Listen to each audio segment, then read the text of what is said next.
எப்பெல்லாம் உங்களுக்கு தோணும் இல்ல இல்லப்பா இது அவர் பணம் தான் என் பணம் இல்ல அப்படின்னு எப்பெல்லாம் தோணும்? எப்பயுமே தோணும். எப்பவுமே தோணும். கல்யாணம் ஆகி போய் புதுசா வந்ததுல இருந்து இன்னைக்கு இந்த ஷோக்கு வர வரைக்கும் தோணி இருக்கு. ஒரு இந்த ஏடிஎம் கார்டு எல்லாம் வந்தது இல்லையா, அப்போ எனக்கு தோணி இருக்கு.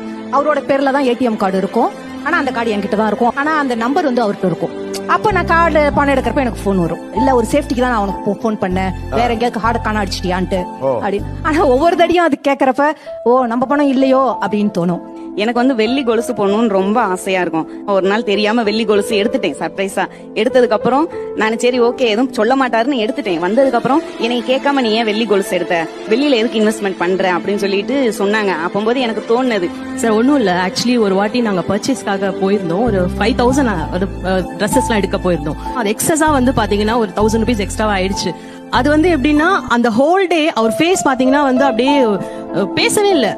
என்னங்க என்ன ஆச்சுன்ற அவர் எதுவுமே சொல்ல மாட்டாரு. வீட்டு கூட வந்துட்டோம், சாப்பிட மாட்டாரு, ஹோட்டல் போனாலும் சாப்பிட எதுவுமே பண்ணல அவரு. சோ அப்பதான் நினைச்சேன், நான் ரியலைஸ் பண்ணேன், இல்ல இது அவரோட பணம் தான். இது அந்த 1000 rupeesங்கிறது அவருக்கு அந்த மைண்ட் செட்ல அப்ப எப்படி அது அவர் பணம் என்னோட பணமா ஆகும்? ஒரு 100 ரூபாய் கொடுத்தாலும் ஒரு நாளைக்கு 100 தடவை கேட்பாங்க. 100 ரூபாய் கொடுத்த என்னாச்சு என்னாச்சு, அதேதான் நான் அதுக்கு பதில் சொல்லிடுவேன்.